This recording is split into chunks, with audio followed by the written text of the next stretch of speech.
नमस्कार, आपका स्वागत है। दोस्तों, वास्तुशास्त्र एक प्राचीनतम ग्रंथ है। इस ग्रंथ में भवन के निर्माण से लेकर भवन के अंदर रखी जाने वाली वस्तुओं के स्थान और दिशाओं का महत्वपूर्ण ज्ञान दिया गया है। वास्तुशास्त्र के अनुसार प्रत्येक भवन में पूजा स्थल का निर्माण करना अत्यंत आवश्यक होता है। पूजा घर अथवा पूजा स्थल हमारे घर का सबसे प्रमुख अंग होता है।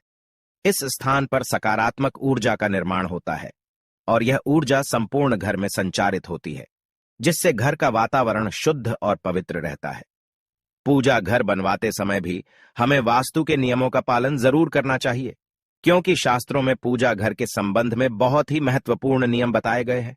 पूजा घर की दिशा, पूजा घर का स्थान, पूजा घर में रखी जाने वाली चीजें तथा पूजा करते समय मुख किस दिशा में होना चाहिए आदि प्रकार के बहुत ही महत्वपूर्ण नियमों को ध्यान में रखना आवश्यक होता है। तभी हमें हमारी पूजा का संपूर्ण फल प्राप्त होता है। कई लोग इन नियमों को नहीं जानते हैं और अनजाने में ही पूजा घर का निर्माण गलत दिशा में करते हैं अथवा पूजा घर में ऐसी चीजें रख देते हैं जो नकारात्मक ऊर्जा की स्रोत होती है। इन चीजों से निकलने वाली निगेटिव एनर्जी पूजा घर को अपवित्र बना देती है। पूजा घर में हम अपनी अपनी पसंद के अनुसार और कुल की परंपरा के अनुसार देवी देवताओं की मूर्तियां तथा तस्वीरें रखते हैं। यदि परिवार बड़ा होता है तो सभी लोग अपने अपने इष्ट देवता की मूर्ति पूजा घर में रखते हैं। जैसे हर मनुष्य का जन्म अलग अलग राशि में होता है, तो उसके ऊपर एक विशिष्ट देवता की कृपा बनी हुई होती है। इसी कारण से उसे किसी एक विशेष देवता के प्रति लगाव अधिक होता है। शायद आपको भी किसी एक देवता के प्रति ज्यादा आकर्षण रहा होगा। इसके पीछे आपके जन्म का रहस्य छिपा हुआ होता है। वास्तुशास्त्र के अनुसार पूजा घर में देवी देवताओं की मूर्तियां अथवा तस्वीरें सीमित होनी चाहिए। एक ही देवताओं की अधिक मूर्तियां भी नहीं रखनी चाहिए। मूर्तियां रखते समय उनका मुख सही दिशा में रखना आवश्यक होता है, तभी वह मूर्तियां सिद्ध होती है। पूजा घर में बहुत ज्यादा मात्रा में मूर्तियां रखना भी अच्छा नहीं माना जाता, क्योंकि प्रत्येक देवता की पूजा पद्धति में थोड़ा फर्क होता है, और अगर आप सभी देवताओं की पूजा एक ही पद्धति से करते हैं तो इसके अशुभ परिणाम प्राप्त होते हैं। इसीलिए जिन देवताओं की पूजा विधि आपको पता है, केवल उन्हीं की मूर्तियां अथवा तस्वीरें रखनी चाहिए। कुछ देवताओं को उग्र माना जाता है और उनकी पूजा विधि भी अत्यंत कठिन होती है, इसीलिए उनकी मूर्ति पूजा घर में नहीं रखनी चाहिए। इसीलिए आज हम आपको पूजा घर से संबंधित उन सभी महत्वपूर्ण नियमों के बारे में बताने जा रहे हैं जो आप सभी को पता होने चाहिए। अगर आप शास्त्रों में बताए गए इन नियमों के अनुसार पूजा करते हैं तो आपको आपकी पूजा का फल निश्चित ही प्राप्त होगा, इसमें कोई शंका नहीं है। तो चलिए जान लेते हैं पूजा घर से संबंधित नियमों के बारे में।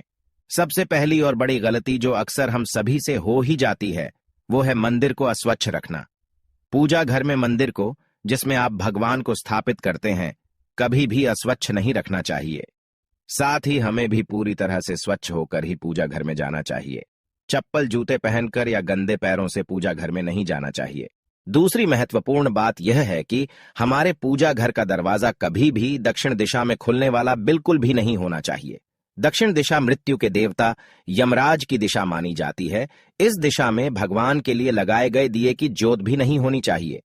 इसी प्रकार से देवी देवताओं के मुख भी दक्षिण दिशा में कदापि नहीं होने चाहिए।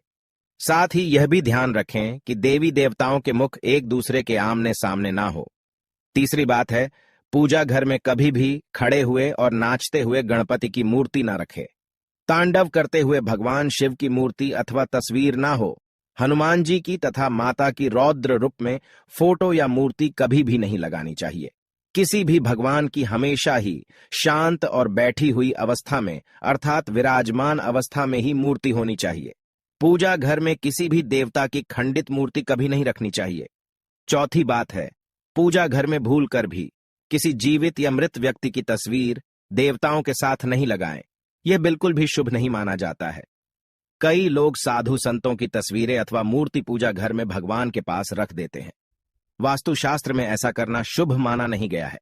घर के मंदिर में पूजा के लिए मूर्तियां रखी जाए या तस्वीरें, किसी भी देवता की एक से अधिक नहीं होनी चाहिए। साथ ही उन तस्वीरों या मूर्तियों की ऊंचाई 4 या 5 इंच से अधिक नहीं होनी चाहिए। जहां तक घर के मंदिर में शिवलिंग रखने का प्रश्न है, तो घर के मंदिर में 2 इंच से बड़ा शिवलिंग नहीं रखना चाहिए। यदि आपको अपने घर के मंदिर में बजरंगबली हनुमान जी की मूर्ति रखनी है, तो बाजार से खरीद कर ऐसी मूर्ति लाइए जो बैठी हुई अवस्था में आशीर्वाद देती हुई हो। घर के मंदिर में रखी जाने वाली देवी देवताओं की मूर्तियां या तस्वीरों के मुख प्रसन्न चित्त होने चाहिए। मंदिर में रखी गई मूर्तियों के बीच में कुछ दूरी अवश्य ही होनी चाहिए। घर के मंदिर में माता काली, भैरव जी और शनिदेव जी की मूर्ति रखना वर्जित है। पांचवी बात है, हमारे प्राचीन हिंदू शास्त्रों में 5 देवों की प्रतिमा पूजा बताई गई है। इसीलिए प्रत्येक घर के मंदिर में इन 5 देवताओं की मूर्ति अथवा तस्वीर अवश्य ही होनी चाहिए। मंदिर में सूर्य देव की तस्वीर अवश्य लगाए।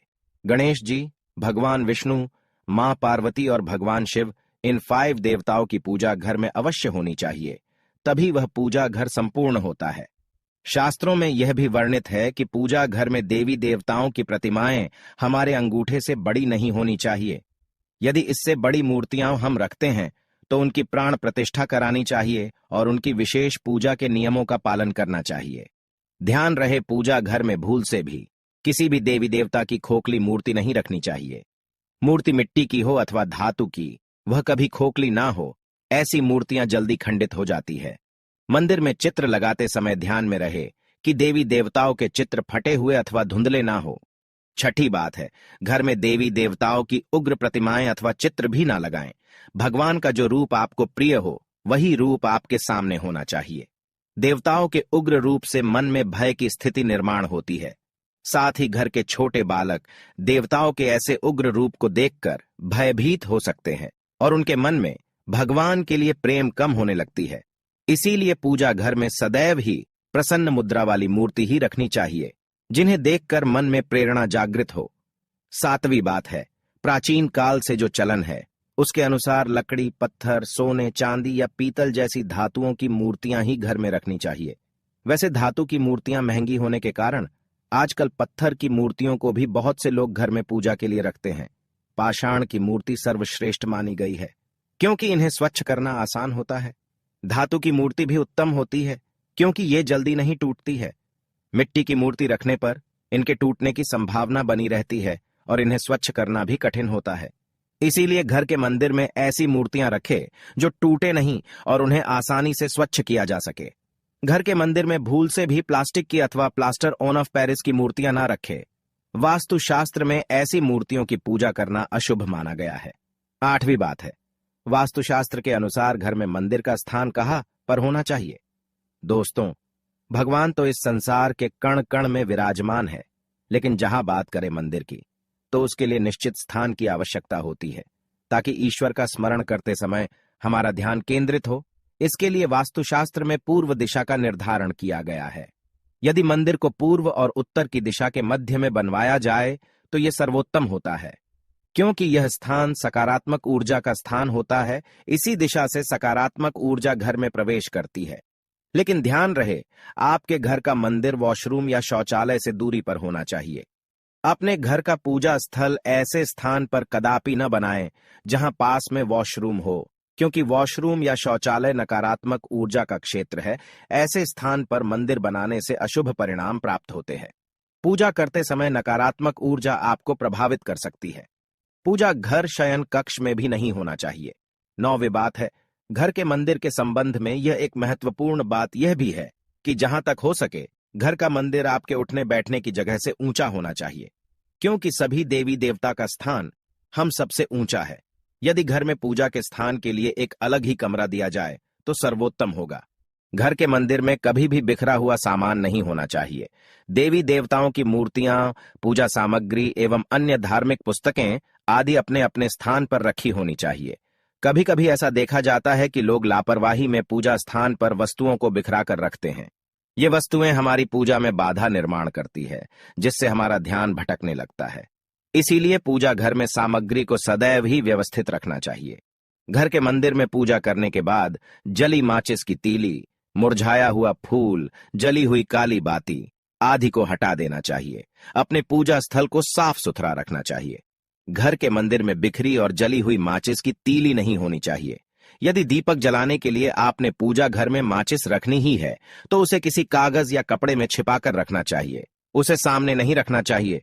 दीपक जलाने के बाद बुझी हुई माचिस की तीली को इधर उधर नहीं फेंकना चाहिए, बल्कि उसे डस्टबिन में डाल देना चाहिए। ध्यान रहे पूजा घर में लाइटर आदि चीजों का प्रयोग दीपक जलाने के लिए भूल से भी ना करें। तो दोस्तों, इस प्रकार से आप अपने पूजा घर में वास्तुशास्त्र के नियमों का पालन करके सकारात्मक ऊर्जा निर्माण कर सकते हैं। उम्मीद है आपको यह जानकारी अच्छी लगी होगी।